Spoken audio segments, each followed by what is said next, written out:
सबसे पहले आते हैं माध्य पर। माध्य को दोस्तों औसत भी कहा जाता है, इसको औसत भी बोला जाता है।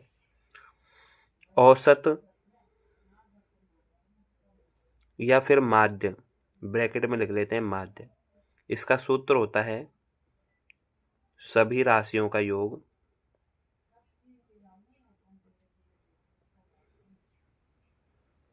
बटे सभी राशियों की संख्या।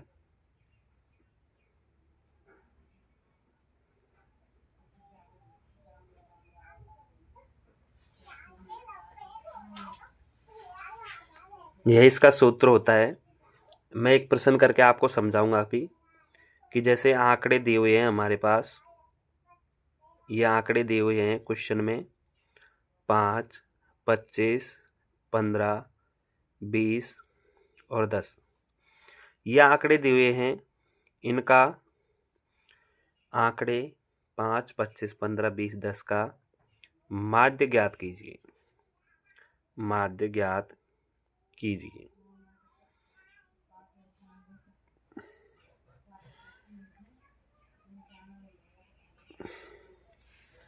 तो हमको किस तरीके से हल करना है इसे। माध्य बराबर होता है, अभी मैंने सूत्र लिखवाया था, सभी राशियों का योग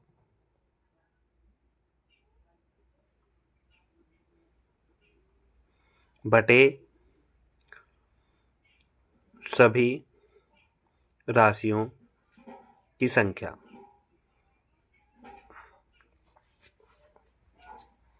अब सूत्र में किस तरीके से जमाना है, सभी राशियों का योग। सभी राशियों का योग की जगह क्या लिखना है, इनको जोड़कर लिखना है। 5, 5, 25, 15, 20 और 10 बराबर 5 + 25 + 15 + 20 + 10। ठीक है, इस तरीके से जोड़ना है। और नीचे क्या आएगा, सभी राशियों की संख्या। कितनी राशि हैं, 1, 2, 3, 4, 5। तो इसमें 5 का हमें भाग देना होगा। तो जोड़ लेते हैं यहाँ पर। सबसे पहले हम माध्य निकालना सीख रहे हैं। तो माध्य बराबर क्या होगा, 5 और 25 30, 30 और 15 10, 40, 5 45, 45 और 20 65, 65 और 10 75। 75 में हमें 5 का भाग देना है। 5 एकम 5, 2 बच गया, 5 25। तो 15 इसका माध्य आ गया। 15 इस क्वेश्चन का आंसर हो गया है। अब हमें निकालना है माध्यक।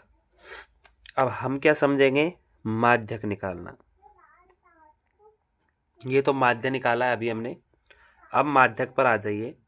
जैसे क्वेश्चन है कि 5, 7, 9, 13, 5, 7, 9, 13 और 15, इसमें क्या करना है, माध्य ज्ञात करना है। सॉरी, माध्यक निकाल लेना है। माध्यक ज्ञात कीजिए। तो इसमें माध्यक किस तरीके से निकालना होगा हमें, संख्या क्या है, संख्या को पहले आरोही क्रम में जमा लेते हैं। सबसे पहले किस में जमाना है, आरोही क्रम में। तो 5, 7 के बाद में 9, 9 के बाद में 13, 13 के बाद में 15।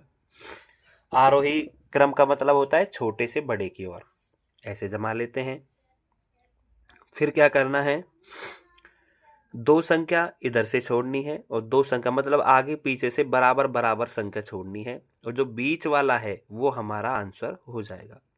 माध्यक क्या हो जाएगा, बराबर 9। ये हमारा आंसर हो जाएगा, उत्तर। अब एक क्वेश्चन आता है, जैसे मान लो अगर बीच में कुछ भी नहीं बचा, जैसे मान लो अगर 6 संख्या हुई, तो जैसे 5, 7, 9, 13, 15, 15 के बाद में 17 है।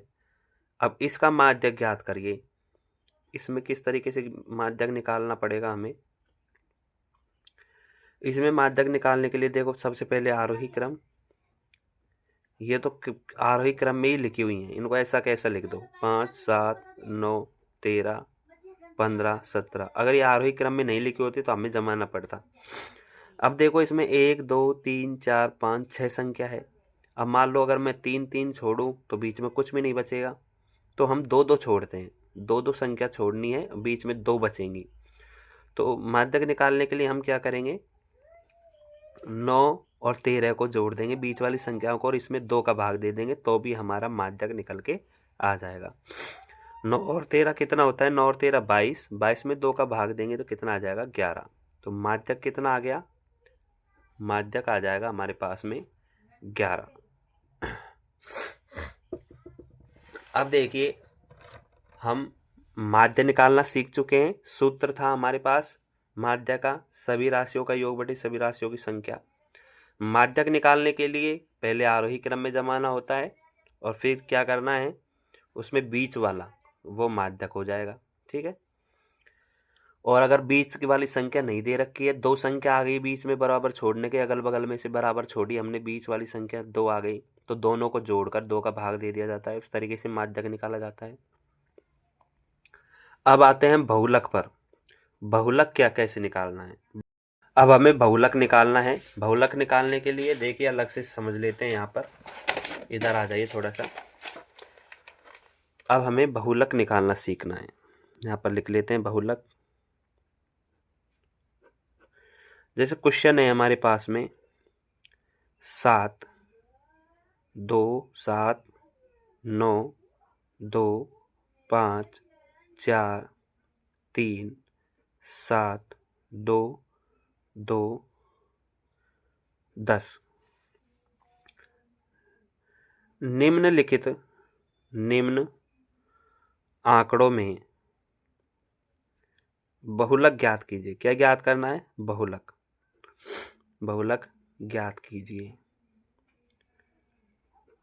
तो बहुलक निकालने के लिए हमें क्या करना है, जैसे माध्यक निकालने के लिए सबसे पहले आरोही क्रम में जमाते थे, उस तरीके से जमाने की भी कोई आवश्यकता नहीं है इसमें। चलो इसमें बहुलक हम डायरेक्ट बता सकते हैं। बहुलक का मतलब होता है जो ज़्यादा बार रिपीट हुआ हो।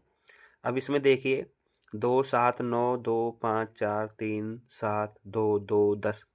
अब इसमें ऐसी संख्या आपको कौन सी नज़र आ रही है जो ज़्यादा बार आया हो। देखो मैंने देखा 2, 2 यहाँ पर भी है, 2 यहाँ पर भी है, 2 यहाँ पर भी है, 2 यहाँ पर भी है। 2 कितनी बार आया, 4 बार। तो बहुलक हमारा क्या हो जाएगा, 2। 2 आंसर हो जाएगा जो सबसे ज़्यादा बार आया हो।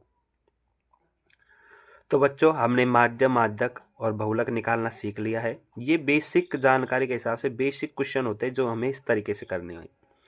अब 10th क्लास में तो हमें सारणी भी आती है, सारणी दी हुई होती है। फिर सारणी को देखकर उसमें माध्य बताना होता है, माध्यक बनाना होता है और बहुलक बताना होता है। वो सूत्र से होते हैं। उनके लिए सिग्मा वगैरह, जैसे माध्य निकालने का सूत्र होता है सिग्मा FI XI बटे सिग्मा FI, ऐसे क्वेश्चन भी होते हैं। तो बच्चों वैसे क्वेश्चन हम नेक्स्ट वीडियो में करने वाले हैं। आप उस वीडियो को भी देख लें और ये बेसिक माध्य, माध्यक और बहुलक है, इसे भी निकालना सीख लें। अगर ऐसे क्वेश्चन आते हैं तो इस तरीके से हल करना है। और सारणी वाले क्वेश्चन भी होते हैं, उनमें हमें पहले सारणी अच्छे तरीके से बनानी होती है, फिर उन्हें हल करना होता है। वैसे क्वेश्चन भी हम करना सीखेंगे। तो बच्चों आई होप आपको ये वीडियो बहुत ही पसंद आई होगी। अगर पसंद आई है तो लाइक करें और चैनल पर नए हो तो चैनल को सब्सक्राइब कर दें और कमेंट करना नहीं भूलें। बताएं वीडियो अच्छी है या बुरी, कैसी भी लगी आपको ज़रूर बताएं। थैंक यू बच्चों, थैंक यू।